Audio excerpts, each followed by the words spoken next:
Battle Through the Heavens. By Heavenly Silkworm Potato. Kabanata 1646. Pag-aaway ng dalawang dawdi, ikalawang bahagi. Tinakpan ng dugo ng kidlat ang kalangitan. Tumingin si Han Tiandi kay Xiaoyan, na hindi nagpakita ng anumang senyales ng pagiging dehado kapag nahaharap sa kanyang mga pag-atake. Isang madilim na ekspresyon ang bumungad sa kanyang mga mata. Ang ganitong uri ng stalemate fight ay hindi isang bagay na nais niyang makita. Xiaoyan, huwag mong isipin na dahil lang sa sumulong ka na sa Dowdy class, makakalaban mo ako. Huminga ng hangin si Han Tiandi. Biglang naging seryoso ang mga mata niya. Hangin na ang dugong kidlat na pumuno sa kalangitan. Biglang idinilat ni Han Tiandi ang kanyang bibig sa harap ng maraming takot na takot. Isang suction force ang sumabog. Ang ulap ng dugo na tumagos sa kalangitan ay talagang naging isang ilaw ng dugo na pumasok sa kanyang bibig sa sandaling ito. Ang makapal na ulap ng dugo ay natipon mula sa essence cloud ng maraming tao. Gayunpaman, ito ay kinain ni Han Tiandi sa sandaling ito. Matapos lumunin ang ulap ng dugo, na tumakip sa central plain sa loob ng kalahating taon, muling bumuhos ang mainit na sikat ng araw. Medyo natuwa ang maraming tao habang nakatingin sila sa medyo nakakasilaw na sikat ng araw. Pagkatapos lamang nilang madama ang kapaligiran ng pagdating ng katapusan ng mundo, napagtanto nila kung gaano kahalaga ang karaniwang mga ordinaryong bagay.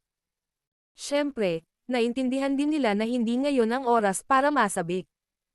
Ang labanan sa kalangitan, na magtatakda ng kapalaran ng kontinente ng Daochi, ay kakapasok lamang sa matinding yugto nito. Crack! Crack! Matapos ang ulap ng dugo, na kumalat sa kalangitan, ay lamunin ni Han Tiandi, ang katawan ng huli ay namamaga. Sa isang maikling sandali, ito ay naging 100,000 talampakan na malaking kulay dugong higanti. Mabilis na natipon ang liwanag ng dugo sa kanyang katawan. Sa wakas, ito ay naging isang layer ng sandata ng dugo na nakapalibot sa 100,000 talampakan na malaking katawan. Ang higanting dugo ay nakatayo sa langit at tinakpan ito. Sa harap ng nakakatakot na visual na pag-atake, walang sino man ang naghinala na ang suntok na ito ni Han Tiandi ay magagawang gawing malalim na kanal ang lugar sa loob ng 10,000 kilometro. Hahaha! Ito ang aking katawan ng Blood D. Ano ang magagawa mo? Nakatitig kay Xiaoyan ang malalaking dugong mata ni Han Tiandi. Sa kasalukuyan, ang hangin ay kumikidlat habang siya ay humihinga. Bumantong hininga siya at ang enerhiya ng buong Central Plains ay tila nag-iba ng husto. Katawan ng Dowdy. Ang mga ekspresyon ni Gu Yuan at ng iba pa ay nagbago ng husto habang nakatingin sila sa 100,000 talampakan na malaking Han Tiandi. Dahil mula sa mga sinaunang angkan, natural na alam nila na maaaring isama ng isang piling Daochi ang mundo sa kanilang mga katawan. Sa oras na iyon, sila ang magiging mundo. Ang pag-angat lang ng kamay ay maaaring sirain ang universo. Ang lakas nito ay napakahusay at nakakatakot. Ang malaking katawan na ito ay hindi nabuo mula sa enerhiya. Sa halip, ito ay isang matibay na aktwal na katawan. May isip lamang ng isang tao kung gaano kakilakilabot ang aura ng 100,000 talampakan na katawan. Ang ganitong uri ng kakayahan ay tinutukoy ng iba bilang ang katawan ng Dowdy. Ito ay dahil magagamit lamang ito pagkatapos maabot ang klase ng Dowdy. Kaya naman, ang mga ekspresyon ni Gu Yuan at ng iba pa ay nagbago ng husto matapos makita ang eksenang ito. Gayunpaman, bago sila mataranta, walang takot na tiningnan ni Xiaoyan sa langit ang malaking figurang ito at tumawa. Ang kanyang mga kamay ay bumuo ng iba't ibang mga selyo. Kasunod nito, nahati ang lupa. Tumaas ang walang katapusang magma. Sa wakas, sila ay naging isang mayaman na pulang apoy at dumagsa sa katawan ni Xiaoyan. Matapos ang umiikot na pulang apoy na ito ay sumiklab sa katawan ni Xiaoyan, nagsimula siyang mamaga sa harap ng hindi mabilang na mga pares ng balisang mga mata. Bukod dito, mabilis na sumipol ang maningning na apoy mula sa mga butas sa buong katawan niya. Naging maraming dragon na apoy na nakapaligid sa kanya. May kakayahan ka talaga. Isang sorpresa ang bumungad sa mga mata ni Han Tiandi matapos niyang makita ang makikinang na mga fire dragon na namamalagi sa katawan ni Xiaoyan. Agad siyang tumawa ng malamig. Gusto kong makita kung mas malakas itong blood-di body ko o ang flame-di body mo. Han Tiandi ay humakbang pasulong habang ang kanyang malamig na pagtawa ay tumunog. Sinabayan siya ng hangin at kidlat habang isang tila ordinaryong suntok ang ibinato. Mabilis itong bumagsak sa langit. Ang walang katapusang dugong chi ay umagos patungo kay Xiaoyan mula sa lahat ng direksyon. Ang hangin ay walang katulad na nakakatakot. Malamig na bumantong hininga si Xiaoyan nang makita niya si Han Tiandi na sinalakay. Hindi siya umiwas. Isang suntok ang ibinato. Ang makinang na apoy na dragon na nakapaligid sa kanya ay walang awa na naduraj. Bang! Ang blood chi at ang dragon na apoy ay nagbanggaan sa isang makayanang paraan. Binasag ng nakakatakot na hangin ang maraming bundok sa ibaba at naging alabok. Ang di mabilang na grupo ng mga tao ay nagmamadaling nakahanap ng ilang tagwan. Ang mapangwasak na puwersa mula sa labanan sa pagitan ng dalawang hindi mapapantayang tao sa kalangitan ay masyadong nakakagulat. Mag-ingat ka, si Go Yuan at ang iba pa ay nagmamadaling bumuo ng defensive barrier. Ito, kasama ang fire barrier na inilagay ni Xiaoyan sa una, ay halos hindi napigilan ang nakakatakot na hangin na iyon. Bang bang bang! Ang daang-libong talampakang malalaking katawan ni na Xiaoyan at Han Tiandi sa kalangitan ay umurong ng ilang hakbang. Ang bawat hakbang nila ay naging sanhi ng pagkabasag ng espasyo sa loob ng 10,000 talampakan sa itim na kawalan. Gayunpaman, agad silang umaban pagkatapos nilang umatras. Ang ganitong uri ng labanan ay hindi masyadong kamangha-manghang ngunit ito ay isang banggaan ng sobrang lakas. Walang sino man ang makakaisip kung gaano kagulat ito ng pisikal na nagsagupaan ang 200,000 talampakan na malalaking nilalang. Ang ulap at hangin ay lumakas habang naganap ang banggaan. Nagkidlat. Parang nanginginig ang buong mundo dahil sa laban na ito. Ang sagupaan ng dalawang napakalaking nilalang ay malinaw na nagdulot ng matinding pagkawasak sa Central Plains. Patuloy ang pagyanig ng lupa. Malaking crack lines ang bumuo ng malalalim na bangin na naghati sa Central Plains sa dalawa. Lahat ng buhay ay natakot sa ilalim ng pagyanig na ito. Ang kaunting ripple lang ay makakapatay na kahit isang elite na Daosheng. Si Go Yuan at ang iba ay pinagmamasdan ang malayong kalangitan na may maputlang mukha. Ang espasyo doon ay paulit-ulit na gumuho. Ang pinsalang ito ay naayos pagkatapos. Nagpatuloy ang cycle na ito, na nagdulot ng takot sa mga pores ng isa. Ang gayong labanan ay nagpatuloy sa buong kalahating araw. Kumalat ang dagandong na nakakagulat na tunog mula sa Central Plains at umalangaw-ngaw sa buong kontinente ng Daochi. Natuklasan din ng ilan sa mga eksperto sa labas ng Central Plains ang pagyanig na ito. Kaagad, nagsimula silang sumisingil sa direksyon ng Central Plains. Gayunpaman, ang nakakatakot na hangin na dumaan sa kanilang landas nang sila ay malapit nang tumuntong sa lugar ng Central Plains na naging sanhi ng kanilang pagluwa ng dugo at umatras. Lahat ng mga ekspertong ito, na mukhang kalmado kanina, ay may mapupulang mukha. Wala sa kanila ang nang-ahas na pumasok. Flame Mysterious Explosion. Isa pang lubhang kapansin-pansing pagbangga ng lupa ang naganap sa malayong kalangitan. Isang mahinang sigaw, na matagal nang pinigilan, ay biglang tumunog sa sagupaan na iyon. Di nagtagal, isang nakakatakot na bagyo ang nagwasak.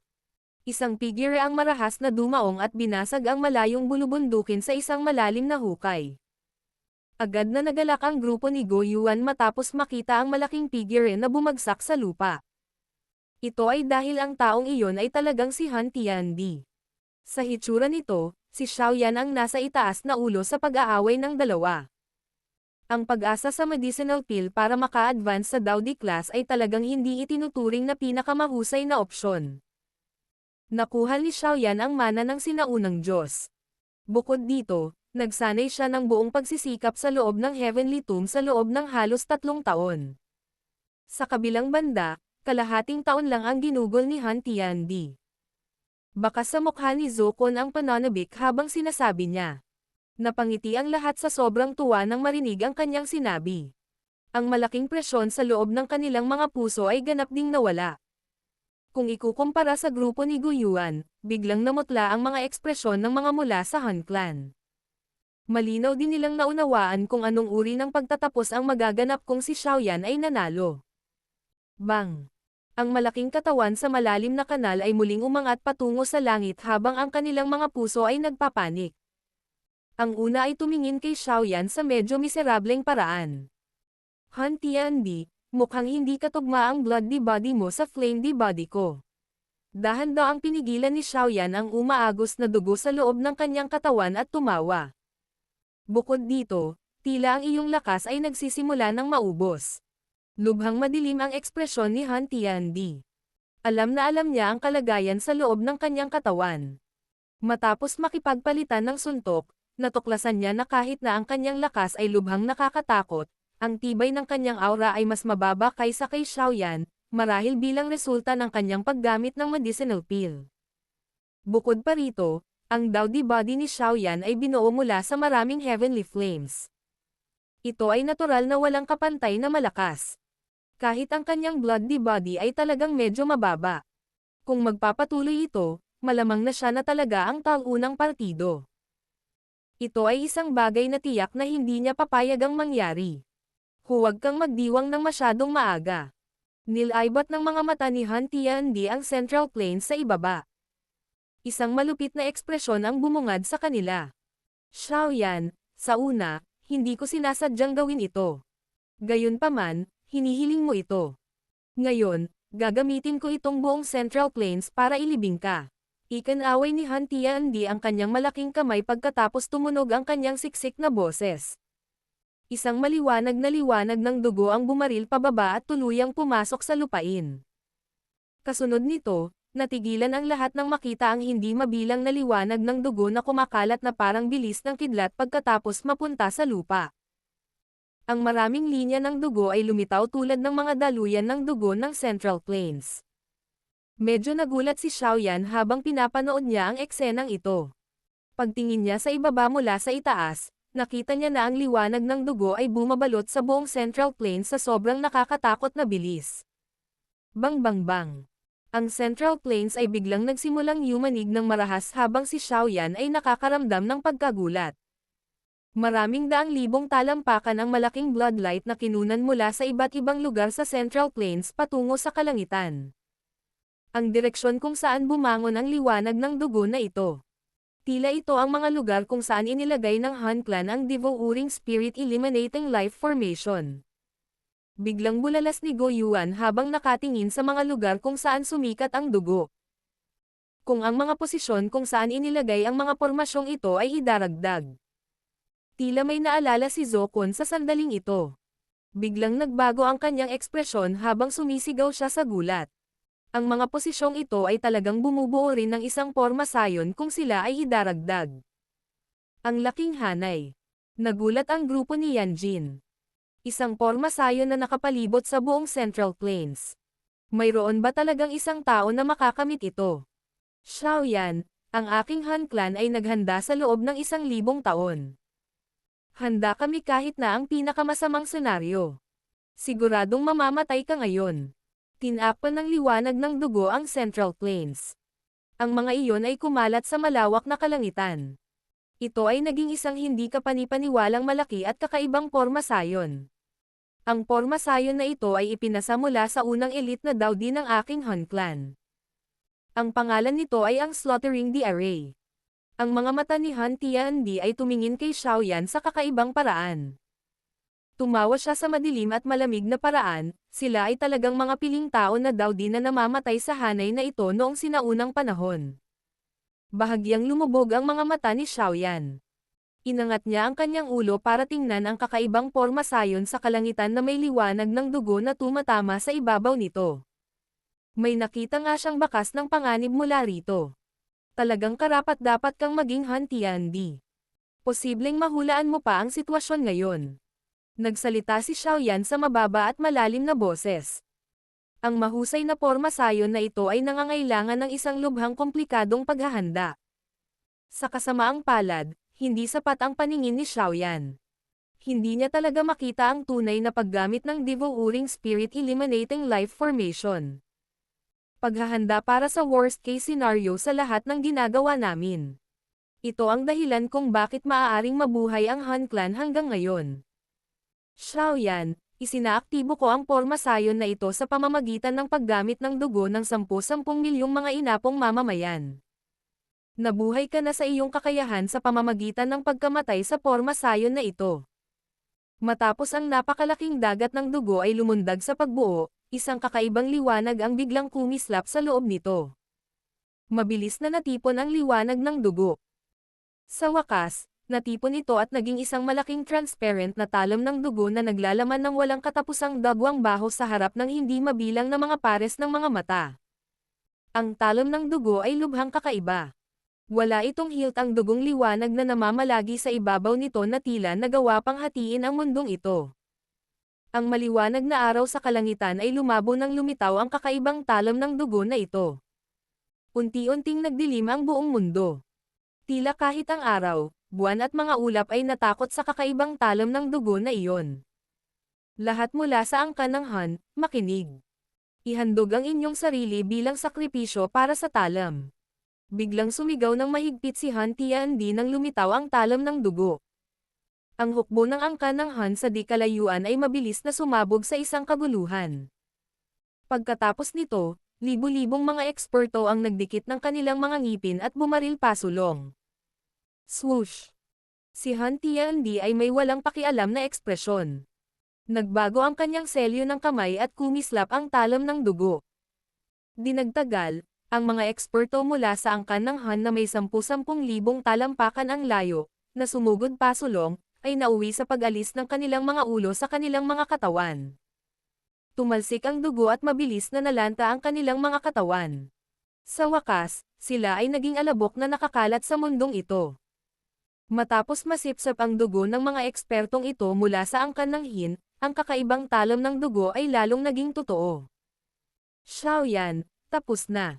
Nabaliw ang mga mata ni Han Tiandi habang nakatingin sa kakaibang talam. Isang subo ng essence na dugo ang iniluwa. Isang humuhuni na sigaw ng talam ang agad na napalabas ng damapo ang dugong ito sa talam ng dugo. Ang pakiramdam ng panganib sa puso ni Xiaoyan ay lalong siksik habang lumilitaw ang tunog ng talam na ito. Tahimik ang buong lugar habang pinagmamasdan ng lahat ang eksenang ito sa langit. Nararamdaman nila ang isang uri ng sobrang nakakatakot na aura mula sa kakaibang talam ng dugo. Malamang na ang pag-ataking ito ay maaaring malubhang makapinsala kay Xiaoyan. Slaughtering the Ghost Blood Blade. Ang alamat na iyon ay talagang totoo. Ang ekspresyon ni Gu Yuan ay naging lubhang mapatla sa sandaling ito. Maaaring hindi makilala ng iba itong tinatawag na Blood Blade ngunit naalala niya na minsan ay nabasa niya ang tungkol sa maraming tala tungkol sa Slaughtering the Ghost Blood Blade na ito mula sa mga sinaunang aklat. Ang bagay na ito ay talagang minsang pumatay ng isang piling daudi at nabigla sa kontinente. Hindi inaasahan na pagkatapos ng 10,000 taon, personal nilang masasaksihan ang maalamat na mabangis na sandata. Masama ito. Ikinuyom ni Gu Yuan ang kanyang kamao ng mahigpit. Ang kanyang ekspresyon ay kasing puti ng shit habang siya ay bumubulong. Battle Through the Heavens. Kabanata 1647. Pag-aaway ng dalawang daudi, ikatlong bahagi. Ho! Nakahinga si Xiaoyan ng malalim na hangin. Unti-unting naging seryoso ang ekspresyon niya. Kung hindi niya ito matanggap sa pagkakataong ito, malamang na mamamatay na talaga siya. Han Tiandi, maaaring handa ka ngunit ako rin. Tinitigan ni Xiaoyan si Han Tiandi. Nagbago ang kanyang handsil. Pagkatapos nito, dilat niya ang kanyang bibig. Maliwanag na makikinang na liwanag ang bumaril. Sa wakas, pumailan lang ito kasabay ng hangin. Ito ay talagang naging isang parisukat na lumitaw sa kalangitan. Heavenly Flame Square. Nagulat si Gu Yuan at ang iba pa habang nakatingin sila sa medyo pamilyar na bagay. Ang bagay na iyon ay nakakagulat na ang Heavenly Flame Square na kinuha mula sa Ancient God Mansion. Gayunpaman, ang Heavenly Flame na iyon ay walang gaanong lakas. Sila ay mga token lamang. Hindi kaya pinaplano ni Xiaoyan na umasa dito para harangin ang porma sayon ni Han Tiandi. Ang Heavenly Flame Square ay lumutang sa kalangitan. Gumalaw ang katawan ni Xiaoyan at lumitaw sa kalangitan sa itaas ng parisukat. Ang makinang na flame seal sa kanyang noo ay biglang sumayaw ng masinsinan. Isang hindi mailarawang pagbabago ng pag-iisip ang kumalat mula sa loob ng fire seal. Kumalat ito sa buong kontinente ng Dauchi sa sobrang nakakatakot na bilis. Sa pangalan ng Flame D, lahat ng apoy sa mundo ay nakikinig sa aking utos. Biglang namulat ang mga mata ni Xiaoyan. Ang maningning na apoy ay umalangaw mula sa loob ng kanyang katawan. Isang boses na puno ng pressure ang umalangaw sa malawak at makapangyarihang paraan sa buong kontinente ng Dauchi. Ang 23 ranggo sa Heavenly Flame Rangkang, Mysterious Yellow Flame, sa posisyon. Makikinang na apoy ang nananatili sa katawan ni Xiaoyan. Nagpakita siya na parang emperador ng lahat ng apoy. Matapos ang sigaw na ito, isang malakas na pagsabog ang tumunog mula sa isang bundok na 50,000 kilometro mula sa Central Plains. Isang malalim na dilaw na apoy ang bumaril. Sa wakas, ito ay naging tulad ng isang bumabagsak na bituin na tumawid sa kalangitan. Tumagos ito sa kalawakan. Sa loob ng maikling sandali, lumitaw na ito sa itaas ng Central Plains. Sa wakas, diretso itong dumapo sa halijing bato sa plaza ng Heavenly Flame. Bang! Pagkatapos nitong malalim na dilaw na apoy ay bumaril sa halijing bato. Ang mysterious yellow flame na umaangat mula rito ay biglang sumikat. Ito ay naging isang halijing apoy na putok sa langit. 20 segundo sa Heavenly Flame Rangkang. 10,000 Beast Spirit Flame, nasa posisyon. 21 sa Heavenly Flame Rangkang. 19 sa Heavenly Flame Rangkang, Green Lotus Core Flame, sa posisyon. Isang maputlang berdeng apoy ang lumabas mula sa loob ng katawan ni Xiaoyan at dumaan patungo sa isang halijing bato. Hindi mabilang na mga individual ang ganap na natulala habang pinapanood nila ang kamangha-manghang eksenang ito. Sa tuwing tumutunog ang sigaw ni Xiaoyan, magkakaroon ng heavenly flame na pumutok sa kalawakan at darating. Sa wakas, susundin nito ang kanyang utos at papasok sa halijing bato. Ang hitsura na iyon ay parang si Xiaoyan ay nagbagong anyo sa emperador ng lahat ng apoy. Wala sa mga apoy na ito ang nangahas na suweyensya. Ang kagilahilalas na eksenang ito ay naging sanhi ng pagkulo ng dugo ng isang tao dahil sa excitement kapag pinagmamasdan ito. Na ang lahat ng makapangyarihang pakiramdam ng pagkakaroon ng lahat ng bagay sa mundo ay sumusunod sa mga utos ng isang tao ay nagdulot ng isang walang katulad na paggalang at inggit. Ikapito sa Heavenly Flame Rangkang, 9 Quiet Gold Ancestor Flame, nasa posisyon.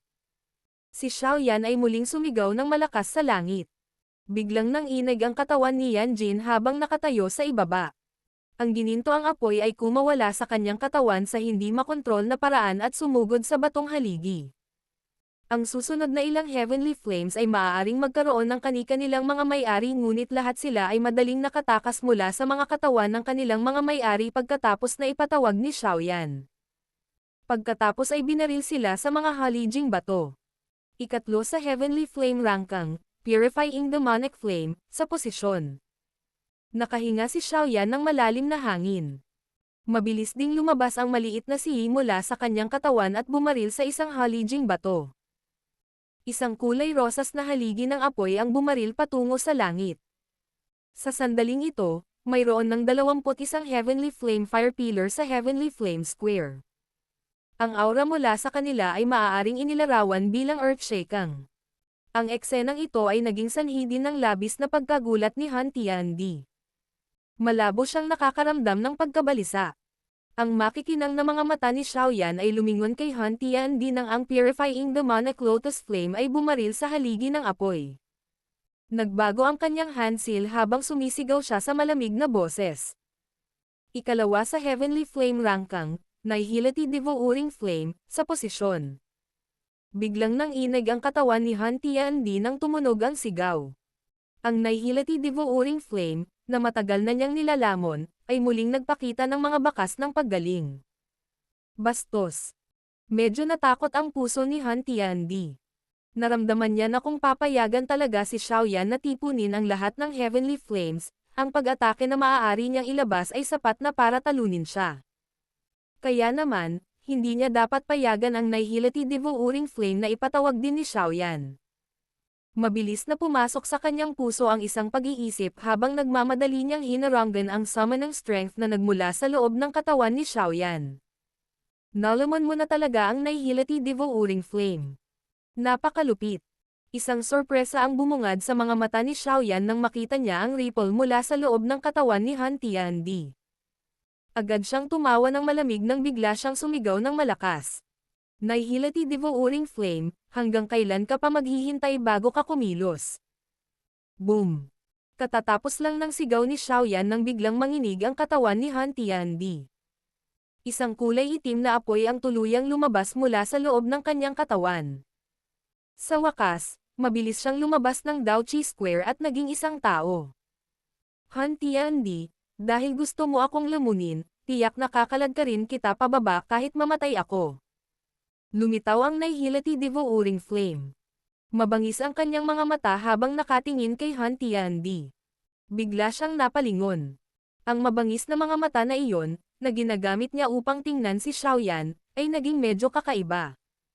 Naramdaman niya ang pressure na nagmula kay Xiaoyan. Flame di Xiaoyan, hahaha. May kakayahan kang ipatawag ang lahat ng apoy sa mundong ito. Ngayon, susundin ko ang iyong mga utos. Tumawa ng malakas ang Nihility Devouring Flame na may pangit na ekspresyon. Pagkatapos nito, pumasok siya sa huling halijing bato sa harap ng galit na mga mata ni Han Tiandi. Boom! Matapos ang Nihility Devouring Flame ay pumutok sa huling haligi ng bato, isang itim na apoy na haligi ay bumaril din patungo sa kalangitan. 22 haligi ng apoy ang dahan-daang inilipat. Sa wakas, nagtipon sila sa himpapawid.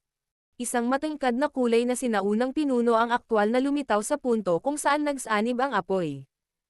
Heavenly Flame Length and Ancient Ruler. Ang mga mata ni Gu Yuan at ng iba pa ay biglang nanliit pagkatapos nilang makita ang sinaunang pinuno na may napakatalino na apoy. Naging matalas ang boses nila dahil sa gulat. Ang maalamat na Heavenly Flame Length and Ancient Sword ay talagang lumitaw sa pamamagitan nito. Si Zhou Kun ay mapurol habang pinapanood ang eksenang ito at bumubulong. Ito ay isang mahiwagang bagay na umiral lamang noong sinaunang panahon. Napakakaunti sa mga sinaunang ekspertong iyon ang nakakita nito noon pa. Mag-alay ng mga sakripisyo sa tibak ng dugo. Ang pagkabigla ay lumitaw din sa mga mata ni Han Tiandi sa sandaling ito. Agad naman siyang sumigaw ng paputok sa matalas na boses. Sa pagkakataong ito, nagkaroon ng kaguluhan sa hukbo mula sa angkan ng Han matapos marinig ang kanyang sigaw. Halos walang lumipad pa sulong. Mga taksil. Isang brutal na ekspresyon ang bumungad sa kanyang mga mata matapos makita ni Han Tiandi ang eksenang ito. Naputol ang mga talom ng dugo sa kalangitan. Direkta itong sumisingil sa hukbo ng angkan ng Han. Kumikislap ang ilaw ng dugo. Hindi mabilang na mga ulo ang lumipad. Sa loob ng isang kisap mata, 70 hanggang 80% na lamang ng hukbo ng Han Clan ang natitira. Lahat ng mga naiwan ay nagsiwalat ng takot na mga ekspresyon habang nakatingin sila kay Han Tiandi. Ang kanilang mga mukha ay ganap na namutla. Ang talom ng dugo ay tila tumubo ng isang pares ng mga mata na may kulay na dugo matapos na masipsap ang sariwang dugo ng napakaraming eksperto. Ang mga mata na iyon ay puno ng walang katapusang lamig at masamang aura habang nakatingin sila sa mundong ito. Handa ka ring pumatay ng sarili mong mga miyembro ng clan. Ang salitang hayop ay talagang angkop na paglalarawan para sa iyo. Napakalamig ng ekspresyon ni Xiaoyan habang tinitingnan ang aksyon ni Han Tiandi. Ang kanyang boses ay naglalaman ng ilang paghamak. Ang gayong tao ay talagang hindi kaibig-ibig. Ang nagwagi ay hari. Ang proseso ay hindi mahalaga.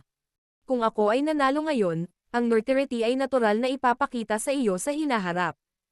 Si Han Tiandi ay tumawa ng ligaw patungo sa langit.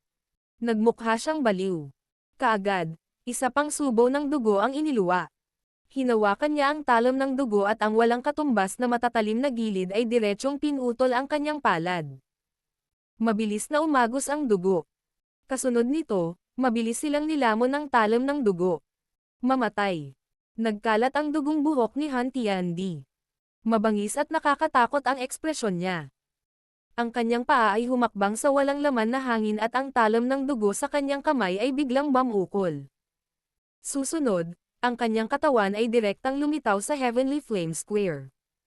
Ang talon ng dugo ay naging isang glow ng dugo nang tumagos ito sa walang laman na espasyo. Pamatok ito kay Xiaoyan sa harap ng hindi mabilang na pares ng mga mata. Lalong naging seryoso ang ekspresyon ni Xiaoyan habang nakatingin sa talon ng dugo, na naglalaman ng walang katapusang halaga ng panganib.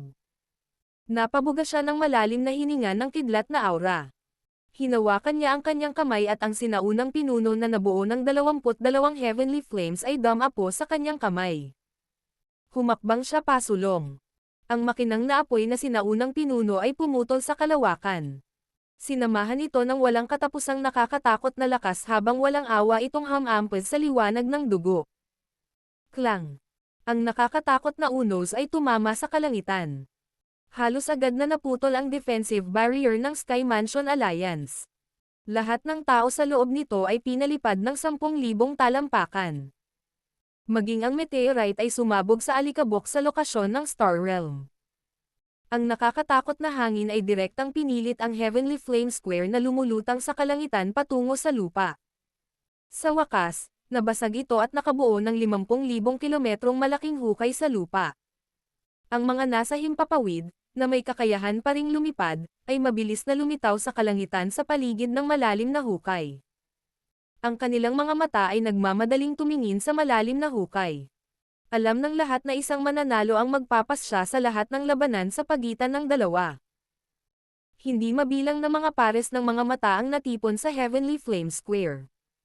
Dalawang kahabag-habag na natatakpan ng dugo ang umaakyat sa kanilang mga paa. Nabasag din ang dalawang Dowdy bodies sa naunang matinding sagupaan. Hahaha. Xiaoyan, kahit matalo mo ako ngayon, hindi mo pa rin ako kayang patayin. Kapag gumaling na ako sa hinaharap, tiyak na babayaran kita ng madugong presyo. Pilit na bumangon si Han Tiandi. Pagkatapos nito, sumuray-suray siya habang umaakyat sa ere. Ang mga alon ng pagod na pakiramdam ay kumalat mula sa loob ng kanyang katawan. Ang kanyang mga mata ay mabangis habang nakatingin kay Xiaoyan sa ibaba na may matinding ayaw. Isang pagsirit at tumawa. Ubo. Si Xiaoyan ay umubo ng marahas ng ilang beses. Ang kanyang mukha ay kasing putla ng kumot. Mabilis na tumalsik ang dugo mula sa kanyang bibig. Masyadong malupit ang matinding labanang ito. Gayunpaman, hindi niya dapat payagan ang potensyal na panganib na ito na tumakas anuman ang mangyari. Kung hindi, ang kalamidad ay patuloy na sasapit sa kontinente. Hahaha.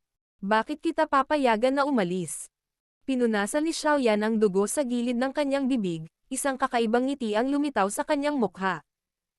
Ang Heavenly Flame Square ay dahan-daang umangat sa hangin. Biglang nagsiwalat ang katawan ni Xiaoyan ng maningning na apoy. Biglang nanginig ang parisukat ng lumitaw ang maningning na apoy na ito. Ang isa pang maliwanag na kulay na halijing bato ay bumangon sa gitna ng parisukat. Isang ngiti ang sumilay sa maputlang mukha ni Xiaoyan habang nakatingin sa halijing bato. Nanginginig ang kanyang katawan at nagsimula na itong masunog sa sandaling ito. Sinisalab mo ang iyong katawan ng Dowdy. Xiaoyan, nagpapakamatay ka. Agad na namutla ang mukha ni Han Tiandi dahil sa gulat matapos makita ang aksyong ito ni Xiaoyan. Kung ang huli ay mag-aapoy sa sarili niyang katawan ng Dowdy, kakailanganin niya ng ilang daang taon o higit pa upang muli itong pinuhin at likhain. Bukod dito, posible rin na mabaigo siyang matagumpay na pinuhin ito. Ang presyo ay medyo matindi. Napangiti na lamang si Xiaoyan sa harap ng mahigpit na sigaw ni Han Tiandi. Lalong tumindi ang apoy sa kanyang katawan. Punong alyansa. Matuwid si Flame D. Ang hindi mabilang na bilang ng mga tao sa buong lugar ay tila alam ang ginawa ni Xiaoyan na ipagsapalaran ang kanyang buhay. Kaagad, isang malaking dagat ng itim na masa ang nagsimulang lumuhad sa lupa.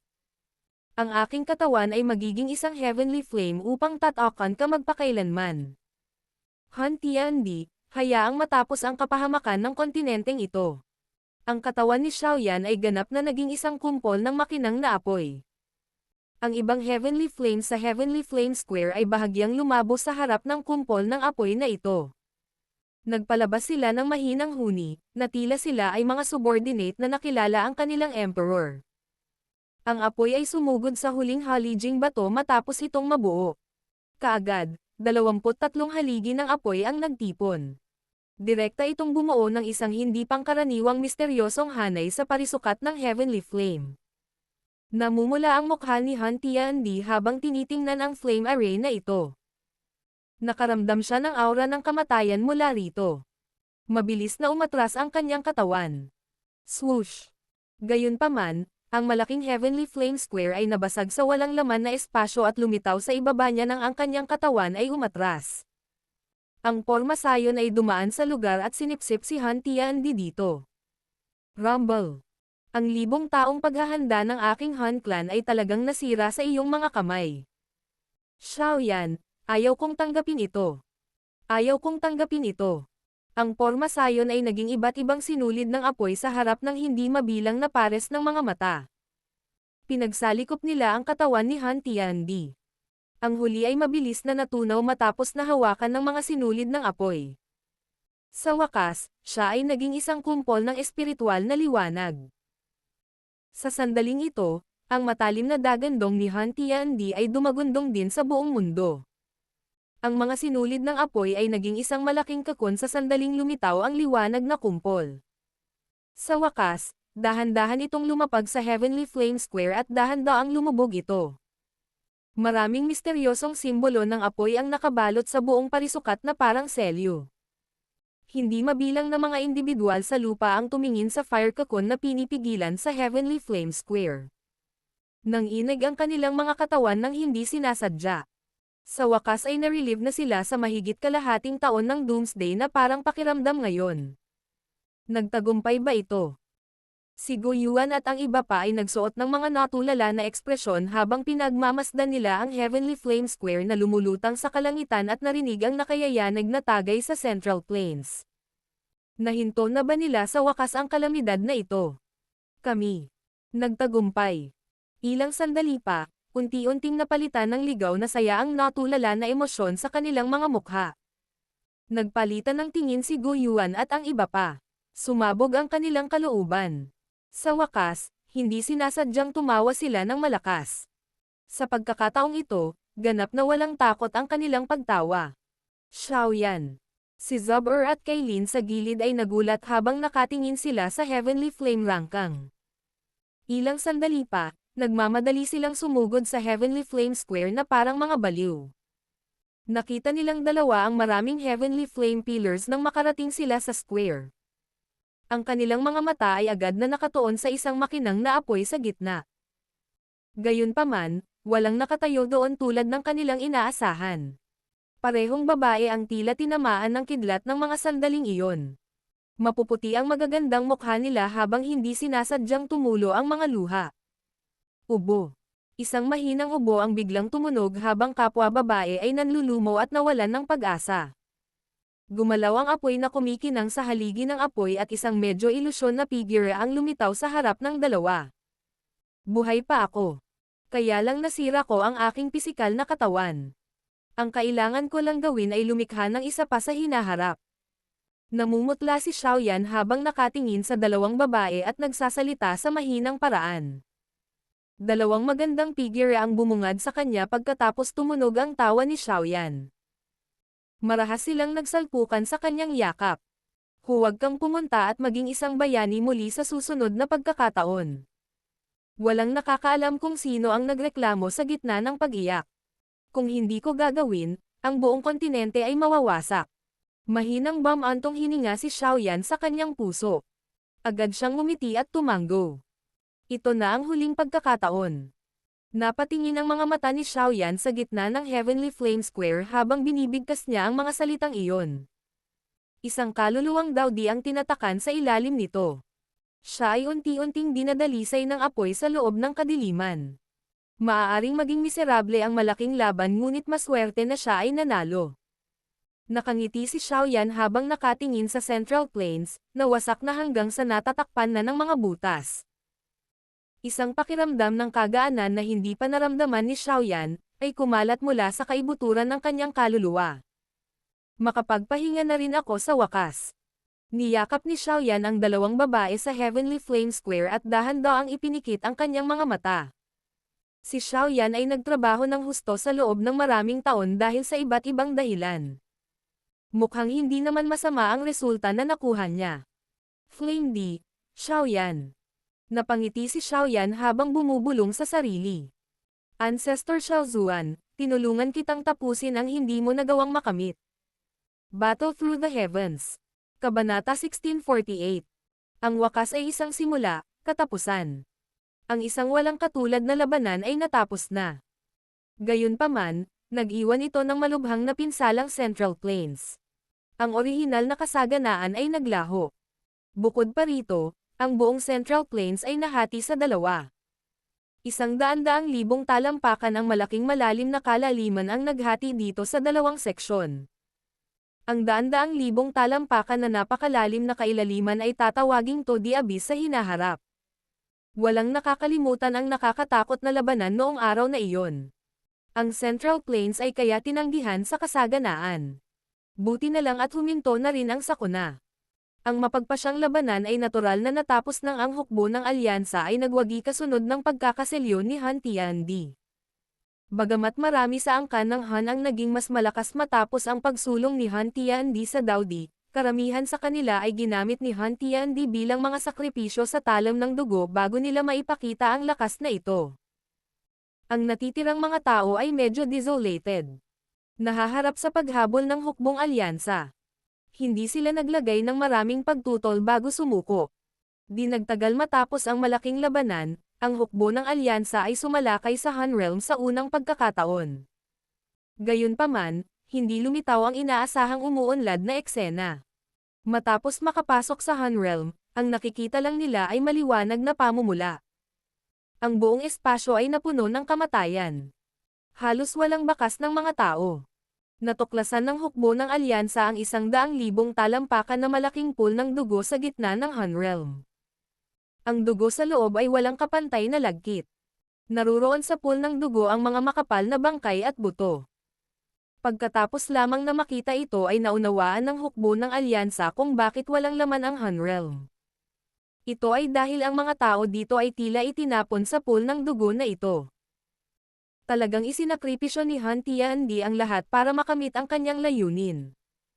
Ang ganitong uri ng tao ay naging sanhi ng paglamig at takot sa puso. Nadama ng lahat na maswerte na sa wakas ay may nakasupol sa gayong loko. Ang ilan sa mga natitirang tao sa loob ng Hub Realm ay dinala din. Pagkatapos nito, nagsanib kamay si Guyuan at ang iba pa para ganap na wasakin ang lumang hideout na ito ng Hub Clan. Mula sa sandaling iyon, ang tinatawag na Han Clan ay titigil sa pag-iral sa Central Plains. Sa 8 sinaunang angkan, tanging ang Gu Clan, Yan Clan at Lei Clan pa rin ang umiiral. Oh, syempre hindi dapat kalimutan ang Xiao Clan, na Daudi bloodline ay muling na-activate dahil sa pag-usad ni Xiaoyan sa Daudi class. Ang tinatawag na Daudi bloodline ay nakinabang sa mga taong ang dugo ay pinakamalapit na nauugnay kay Xiaoyan. Ang pinakahalatang epekto ay natural na naramdaman ng anak ni Xiaoyan na si Xiao Xiao. Direkta siyang umakyat ng marahas patungo sa 8-star Daosheng class sa sandaling naabot ni Xiaoyan ang Daudi class. Ang bilis na iyon ay naging sanhi ng pagkahilo ng isa dahil lamang sa pagtingin dito. Bagamat si Xiao Xiao ay may mahusay na talento, ang talentong ito ay hindi pa ganap na nahayag nang siya ay direktang tumalon sa pagiging isang nangungunang eksperto sa kontinente ng Daoqi. Ang sitwasyong ito ay naging sanhi ng mga taong tulad ni Lei Ying at Yan Jin, na nagsanay sa libu-libong taon, na magkaroon ng salpok na samoka ng dugo. Ito ba ang benepisyong natamasa ng unang henerasyon ng Daudi bloodline? Ang Daudi bloodline ay isang abnormal at baluktot na bagay. Kung hindi, paano magiging posible na umasa sa lakas ng isang tao upang muling buhayin ang buong angkan?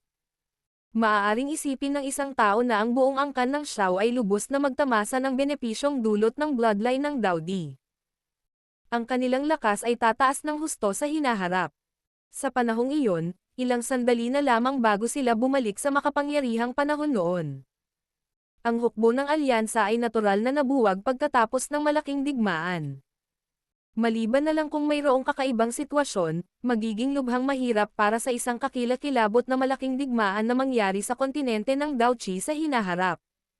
Ito ay dahil ang kasalukuyang kontinente ay may isang tunay na eksperto na nagpapanatili ng balanse. Flame D. Xiaoyan. Isang pangalan na umalangaw-ngaw sa bawat sulok ng kontinente ng Dauchi at sinasamba ng hindi mabilang na bilang ng mga tao. Sa puso ng marami, ito ay isang banal na Diyos tulad ng pag-iral. Binantayan niya ang kontinente ng Dauchi. Ang hukbo ng alyansa ay binuwag. Gayunpaman, umiral pa rin ang Sky Mansion Alliance. Bukod dito, ang kasalukuyang alyansa ay hindi na nahiwalay sa iba't ibang paksayon at sekta. Sa sandaling ito, malinaw nilang naunawaan na ang pagkakaroon sa alyansang ito ay isang walang katulad na maluwalhating bagay. Ang kaluwalhatyang iyon ay nagmula sa taong nakatayo sa tuktok ng kontinente ng Dauchi. 2 taon na ang lumipas mula noong nakakalindol na malaking labanang iyon. Muling naging maunlad ang Central Plains. Maraming mga sekta at paksayon ang lumitaw na parang mga shoots pagkatapos ng ulan. Naging sanhi ito upang muling umunlad ang Central Plains. Siyempre, hindi nakialam dito ang Sky Mansion Alliance. Napanatili nila ang kanilang pinakamataas na posisyon at tahimik na napagmasdan ang pag-unlad at mga pagbabago sa Central Plains. Natural na walang paksayon na nang-ahas na pukawin ang hindi mapag-aalinlangan ng Panginoon ng Central Plains. Sa tulong ng lakas ng Heavenly Flame, ginamit lamang ni Xiaoyan ang 2 buwan upang muling pinuhin ang isang katawan matapos na maranasan ang pinsala mula sa pakikipaglaban kay Han Tiandi. Buti na lang at walang sekwela na naiwan. Sa loob ng 2 taon na ito, nag-organisa sina Xiaoyan, Zhong Er at Kailin ng isang hindi pangkaraniwang engranding kasal. Ang kasalang iyon ay nasaksihan ng mundo at hindi mabilang na mga individual. Ito rin ang pangako na minsang ibinigay ni Xiaoyan sa 2 babae. Dinagtagal pagkatapos ng kasal, muling ibinalik ni Xiaoyan ang posisyon ng pinuno ng Sky Mansion Alliance kay Yao Lao. Ang kanyang dahilan ay ang kasalukuyang Sky Mansion Alliance ay hindi na kailangan na suportahan niya. Si Yao Lao ay walang magawa sa harap ng aksyong ito ni Xiaoyan. Alam niya na ang batang ito ay nagpaplano na maging isang walang ginagawang pinuno. Gayunpaman, hindi niya sinasadyang nakaramdam ng kirot sa puso nang maisip niya ang pasanin ni Xiaoyan sa mga taong ito. Kaya naman, muli na lang siyang pumalit bilang pinuno ng alyansa at tulungan si Xiaoyan na dalhin ang pasanin na ito. Umalis lamang si Xiaoyan sa isang paglilibang at walang pakialam na paraan pagkatapos na mapawi ang pasanin na ito. Maaaring siya ay tunay na walang pakialam sa mundong ito. Damaloy ang oras. Lumipas ang tagsibol at dumating ang taglagas. Mahigit 1 taon na tahimik na lumipas.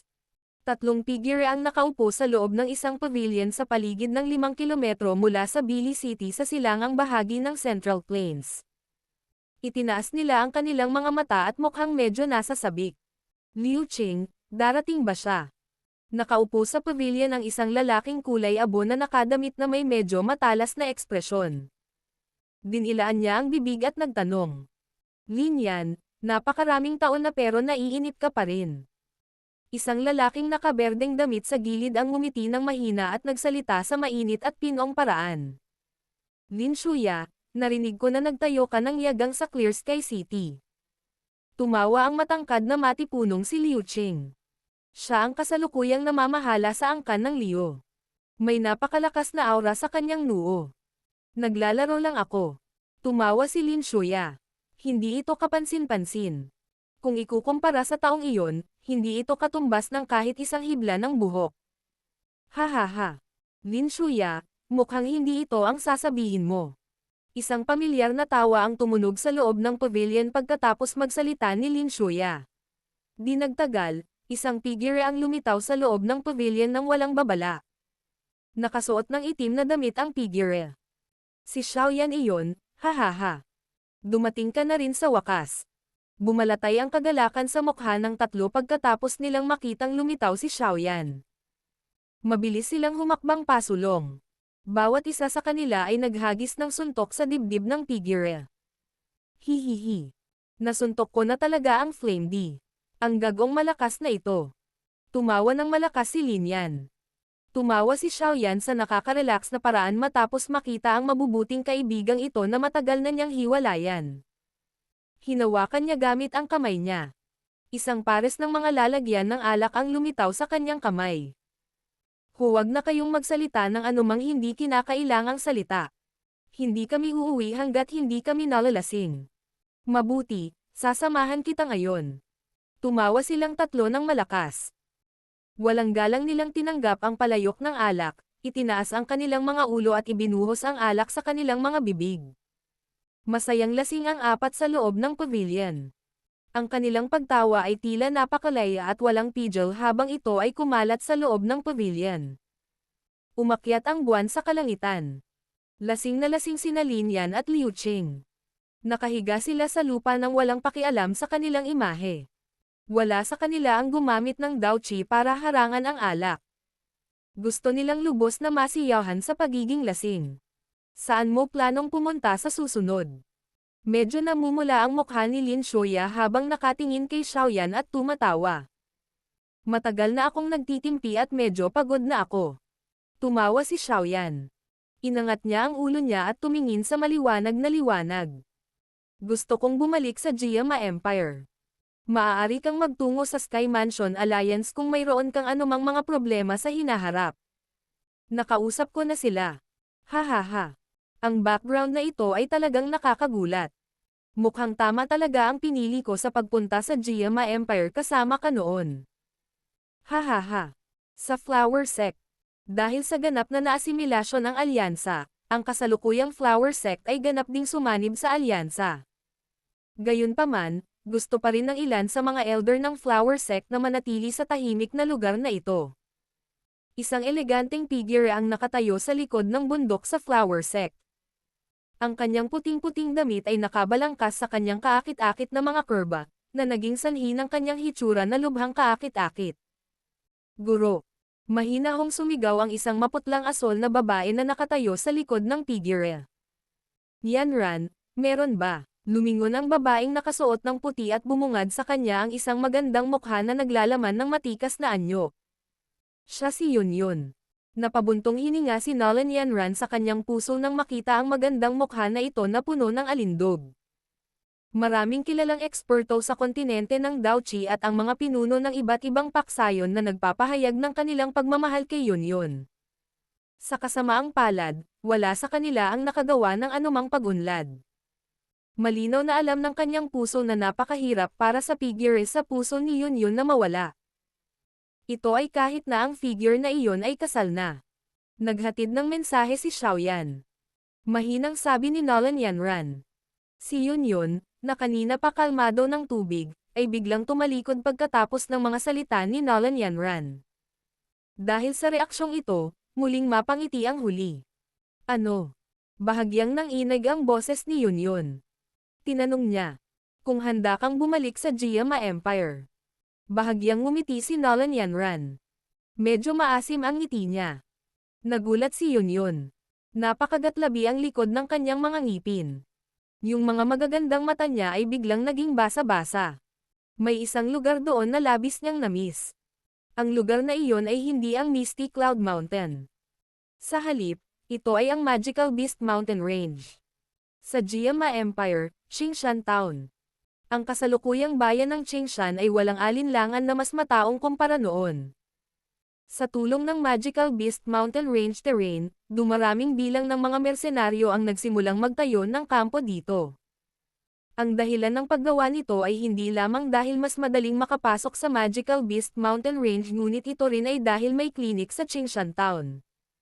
Hindi malaki ang klinik. Gayunpaman, hanggat may natitira pang hininga, posible nitong payagan ang isa na lumabas sa masiglang paraan. Ang lugar na ito rin ang pinakaiginagalang na lugar ng lahat sa Qingshan Town. Ang lugar sa harap ng klinik ay laging puno ng nagsisiksikang mga tao. Ang ilan sa kanila ay mga sugatang mersenaryo habang ang iba ay ang mga sugatan na nagmamadaling inilipat mula sa ibang mga lugar. Gayunpaman, mayroong isang mahigpit na panuntunan sa lugar na ito. Maaari lamang kumuha ng numero at pila ang isa sa lugar na ito anuman ang katayuan ng isang tao. Siyempre, Ang medyo mayabang na panuntunang ito ay una ng sinalubong ng maraming malamig na pagtawa at paghamak. Gayunpaman, pagkatapos ng isang dalubhasa na dawwang, na lumabag sa panuntunan, ay nagsimulang matuno sa harap ng mga mata ng lahat sa isang hindi maipaliwanag na paraan, sa wakas ay naunawaan ng lahat kung anong uri ng nakakatakot na pamamaraan ang nakasuot ng puting babae, na mukhang napakabait at inosente. Mula noong araw na iyon, wala nang nang-ahas na baliwalain ang mga alituntunin ng lugar na ito. May isang simple, malinis at maayos na kahoy na mesa sa loob ng klinika. Sa likod ng mesang yari sa kahoy ay nakaupong tahimik ang isang babaeng nakasuot ng puti. Ang liwanag ng araw ay nakakalat mula sa bubong at tumama sa kanyang mukha, na may banayad ng ngiti.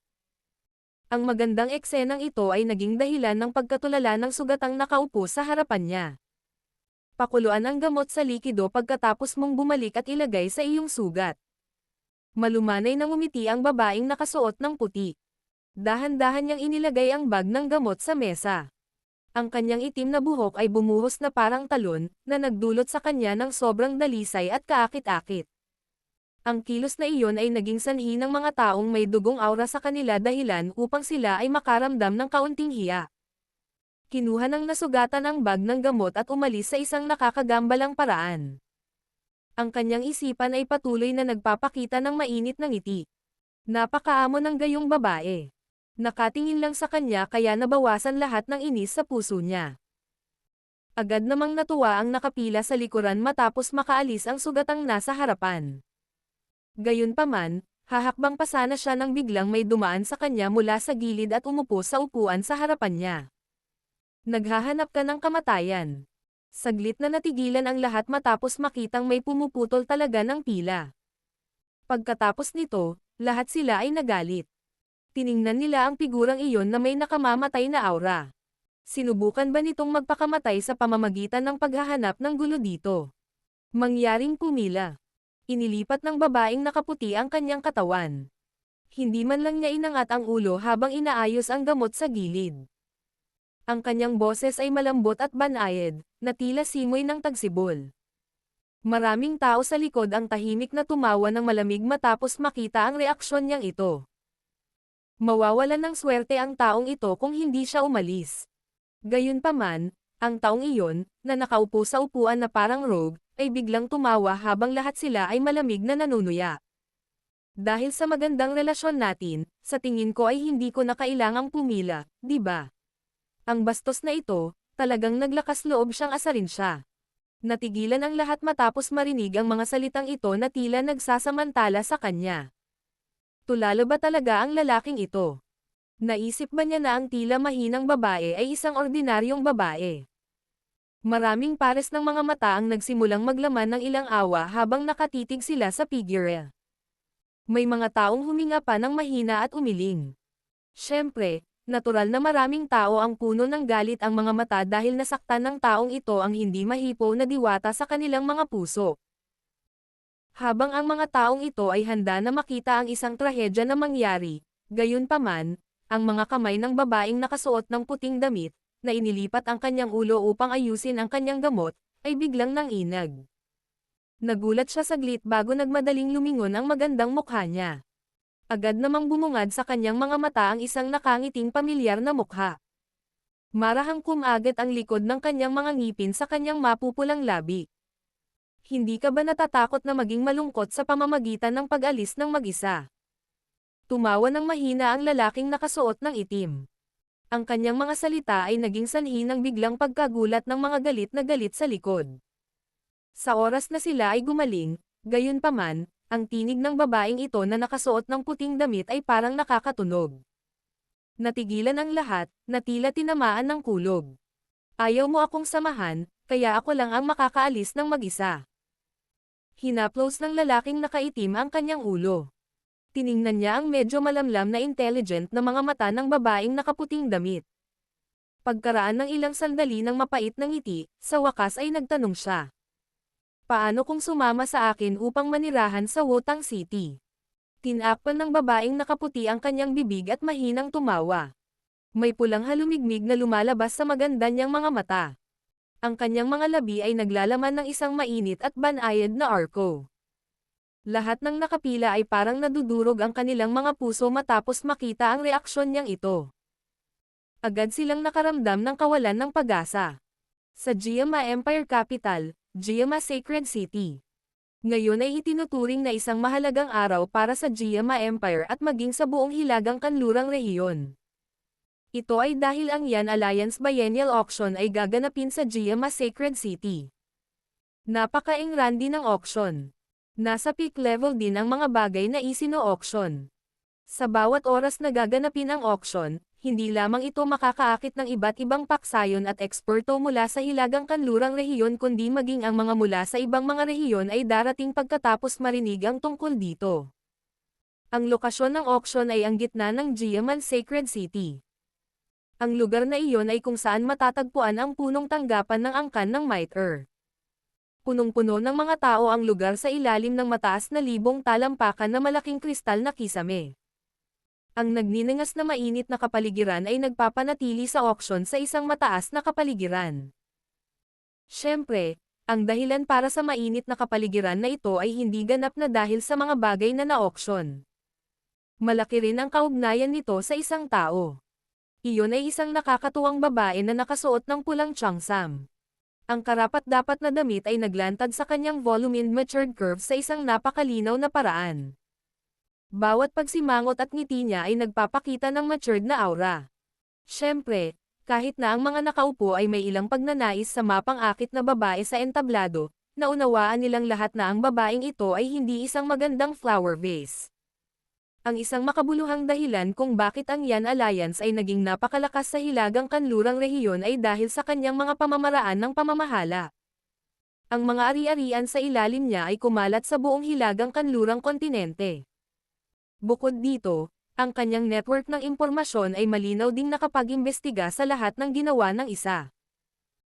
Bagamat ang babaeng ito ay walang mahusay na talento pagdating sa pagsasanay at umabot lamang sa klase ng dawwang sa pamamagitan ng pag-asa sa mga medicinal pill, hindi mabilang ang mga elite na dawzang sa ilalim niya na itataya ang kanilang buhay upang magtrabaho para sa kanya. Sino ang maglalakas loob na ilarawan siya bilang isang florera ng bulaklak, dahil sa kakayahan niyang ito? Ang babaeng ito ay may espesyal na palayaw sa hilagang kanlurang rehiyon. Golden Female Emperor. Bukod pa rito, ang kanyang pangalan ay Mitre Yafei. Nagsuot ng tamad na ekspresyon si Yafei habang nakatayo siya sa entablado ng auction at tinitingnan ang mga taong nagbayad ng presyo ng maraming beses ng halaga ng bagay para bilhin ito.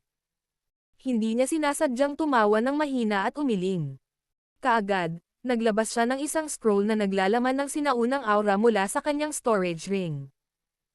Ang kanyang namamanhid na boses ay napuno ng walang katapusang pagkakabighani. Tian Class Low Level Chi Method, Thunder Skill. Starting bid, 3 billion. Ang kanyang mga salita ay agad na nagdulot ng kaguluhan sa auction. Nag-init ang mga mata ng marami.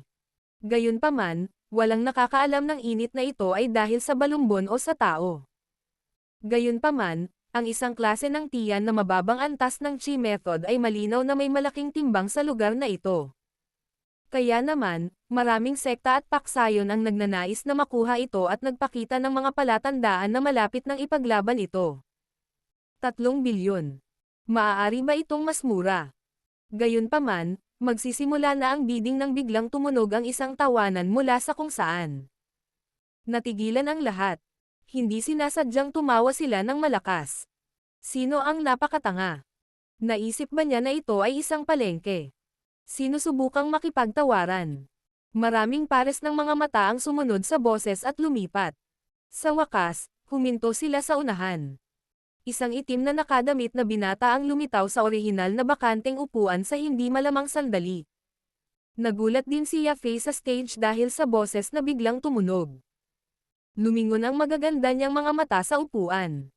Ang napakamahalagang Tian Class na mababang antas na Chi Method ay nagpakawala ng bam na tunog habang ito ay bumagsak sa lupa matapos ang kanyang mga mata ay tumingin sa nakangiting pamilyar na mukha. 3 bilyon na may isang tao na idinagdag. Magagawa ba ito? Napatingin ang binata na nakaitim na damit sa matinding tukso na ito, na mas naging matured pa kumpara noon, at tumawa. Ang mga ekspresyon ng marami ay lumubog pagkatapos ng mga salitang ito. Ang ilan sa mga gwardya sa auction ay mabilis na pinalibutan ang tao habang nakasuot ng malungkot na mukha. Pagkatapos nito, lumapit sila sa binata na nakasuot ng itim. Sigurado sila na narito ang taong ito para gumawa ng gulo.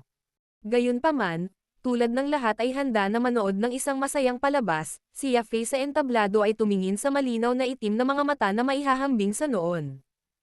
Ilang sandali pa, marahan niyang kinagat ang mapupulang labi. Isang pambihirang nakakaakit na ngiti ang sumilay sa kanyang mukha. Maaari kong isaalang-alang ito. Umalangaw-ngaw ang boses niya sa buong auction ground. Pagkatapos nito, ang orihinal na kumukulong lugar ng auction ay naging ganap na tahimik. Ang mga gwardya na iyon ay tumigil din sa kanilang mga yapak. Malungkot ang mga mukha nila. Lumilipad ang mga panahon. Hindi ito titigil sa sinuman. Nang hindi namamalayan, mahigit isang dekada na ang lumipas mula noong 2 daudi ang naglaban noon.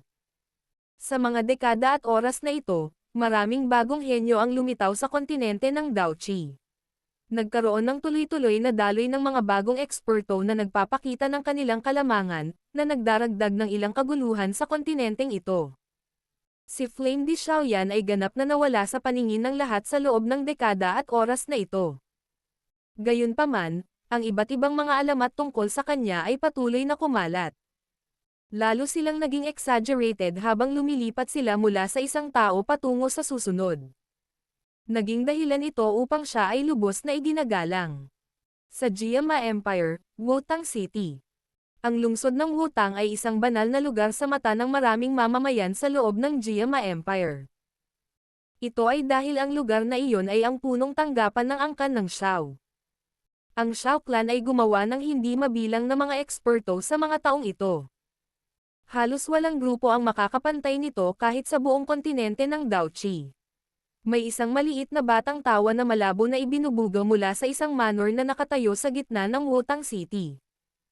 Kung ang isang mata ay tumalon sa mataas na pader, makikita niya ang ilang mga bata na gumugulong-gulong at naglalaro sa loob ng looban. Tuloy-tuloy ang pagtawa nila. Inilagay ng isang binata ang kanyang mga kamay na parang unan sa likod ng kanyang ulo habang siya ay nakaupo sa isang batong upuan sa looban. May damo sa kanyang bibig. Nakangiti ang kanyang mga mata habang ninanamnam ang mainit na sikat ng araw. Sa tabi ng binata ay isang ginang na nakasuot ng maputlang berdeng damit. Ang mahaba niyang maselang kamay ay mahusay na nagpuputol ng prutas. Pagkatapos ay marahan niya itong inilagay sa bibig ng binata. Tatayo na sana ang ginang matapos itong gawin ng may brasong yamakap sa kanyang maselang makipot na bewang. Hinayla siya sa yakap nito habang nagbubuga ng magandang iyak. Pagkatapos nito, walang awang pinatay ng lalaki ang mukha ng ginang, na naging sanhi ng pagkapula nito. Si Lin at ang iba pa ay nandoon pa rin. Ang berdeng nakadamit na ginang ay tumutol sa isang kaibig-ibig at nahihiyang paraan. Mabuti kung manood sila. Matandang mag-asawa na tayo. Napakunot ng noo si Xiaoyan at tumawa. Ama, binubuli mo na naman si Mama. Sasabihin ko ito kay Mama Kailin. Isang marangal at medyo cute na batang lalaki ang biglang lumitaw pagkatapos ng boses ni Xiaoyan. Nakapatong ang dalawang kamay niya sa bewang niya habang umiiyak siya ng malakas. Munting brat, naglakas loob ka talagang takutin ang iyong ama. Pumunta ka sa isang sulok at maglaro. Inilibot ni Xiaoyan ang kanyang mga mata. Bigla niyang iwinagayway ang kanyang kamay at umihip ang banayad na simoy ng hangin. Nang makita ito, agad na naglabas ng napakalakas na Daochi Light Pillar ang katawan ng bata. Sa kasamaang palad, tinatangay pa siya nang umihip ang simoy ng hangin. Sa wakas, marahan siyang bumagsak sa lupa.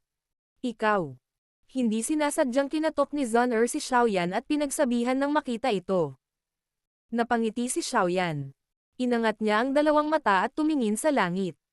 Ang ngiti sa kanyang mukha ay unti-unting nawala ng mahina niyang sinabi. May kakaiba akong nararamdaman sa panahong ito. Ano ito? Tanong ni Zhon'er sa gulat na boses. Zhon'er, alam mo ba kung bakit nawala lahat ang elite na Daodi sa kontinente ng Daochi? Tanong ni Xiaoyan. Bakit? Ibinalik ni Xiaoyan ang tanong sa medyo nagulat na paraan pagkatapos marinig ito. Marahil. Umalis na sila sa kontinenteng ito ng Daoqi. Isang mahinang liwanag ang kumislap sa mga mata ni Xiaoyan habang mahina niyang sinabi. Hindi pwedeng tama. Bulong ni Zhon'er sa gulat na paraan. Lalong tumitindi ang pakiramdam na iyon. Sa pinakadulo kalahating taon, marahil ay magkakaroon na ako ng sagot. Niyakap ni Xiaoyan si Zhon'er at sinabi. Bahagyang tumango si Zhon'er pagkatapos marinig ito. Ang kanyang mga braso, na nakapulupot sa baywang ni Xiaoyan ay hindi na malayang nadagdagan ang lakas nito. Lumipas ang kalahating taon sa isang kisap mata. Mayroong isang matayog na tore na bato sa punong tanggapan ng Sky Mansion Alliance sa Central Plains. Mayroong hindi mabilang na bilang ng mga eksperto na sinuspinde sa hangin sa paligid ng Stone Tower. Ang kanilang mga mata ay naglalaman ng nagninangas na init habang nakatingin sila sa tuktok ng Stone Tower. Tahimik na nakaupo sa lugar na iyon ang isang itim na nakadamit na binata. Ito ang unang pagkakataon na nakita nila ang maalamat na taong ito sa loob ng isang dekada. Flame D, Xiaoyan. Sa tingin mo ba ay nagsasabi ng totoo si Xiaoyan? Tumingin si Zokon kay Xiaoyan bago lumingon at tinanong si Go Yuan sa gilid. Ito. Hindi ko rin alam. Gayunpaman, tila ito lang ang paraan para ipaliwanag kung bakit ang elite na Daodi sa kontinente ng Daoqi na ito ay tuluyan ng nawala. Hindi madaling pumatay ng tao sa ganoong antas. Nag-alinlangan sandali si Go Yuan bago sumagot. Napabuntong hininga si Zukun. Nagkaroon siya ng sobrang komplikadong pakiramdam sa kanyang puso. Kung iyon talaga ang totoo, talagang maituturing silang hamog sa balon. Ang katahimikan sa kalangitan ay nagpatuloy sa kalahating araw. Sa wakas, biglang nabuo ang mga alon ng misteryosong pagbabago bago noong papalubog na ang araw. Hindi mabilang na mga tao ang nagpipigil ng hininga. Gulat na gulat ang kanilang mga mata habang pinapanood ang eksenang ito. Lalong tumitindi ang ripple sa agos ng panahon. Sa pagtatapos, biglang iminulat ni Xiaoyan ang kanyang mga mata. Isang chi pillar na tila tumagos sa mundo ay bumangon mula sa tuktok ng kanyang ulo. Sa wakas, bumaril ito sa malayong kalangitan sa harap ng lahat ng mga mata sa loob ng Central Plains. Hum. Ang ripple sa kalangitan ay naging napakatindi nang bumaril ang chi pillar na ito. Pagkaraan ng ilang sandali, isang lagusan na naglalaman ng mahinang liwanag ay tila nabasag sa hadlang ng espasyo sa eroplanong ito at lumitaw sa harap ng hindi mabilang na pares ng mga mata. Biglang tumayo si Xiaoyan nang lumitaw ang lagusan. Seryoso ang ekspresyon niya habang pinagmamasdan ang eksenang ito. Naramdaman niya ang isang pamilyar na pakiramdam mula sa loob ng lagusan. Origin Chi. Ito ay ang Origin Chi, na nawala na sa kontinente ng Daoqi. Mahalaga rin na payagan ang isang tao na sumulong sa isang piling Daodi. Ang buong mundo ay naging tahimik sa sandaling ito. Napalaki ang bibig ni Zokon at Guyuan. Isang malakas na bagyo ang bumangon sa kanilang mga puso. Nang lumitaw ang lagusan, malinaw nilang naramdaman na ang kanilang lakas, na hindi umuunlad sa loob ng 1,000 taon, ay nagsimulang magpakita ng mga palatandaan ng paglaki. Gulp. Walang kapantay ang pananabik ng kanilang mga mata habang nakatingin sa magaan na lagusan. Isang napakatinding pintig ang lumitaw mula sa kaibuturan ng kanilang mga kaluluwa. Ang pakiramdam na ito ay nagsabi sa kanila na kung sila ay papasok sa lagusan, tiyak na makakaranas sila ng isang pambihirang tagumpay sa kanilang lakas. Nagpakawala ng malalim na hininga si Xiaoyan.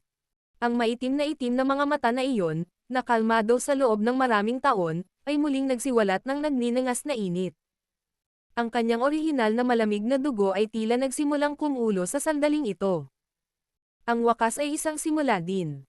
Sumili ang ngiti sa gilid ng labi niya. Marahil ito ay magiging ibang simula. Wakas.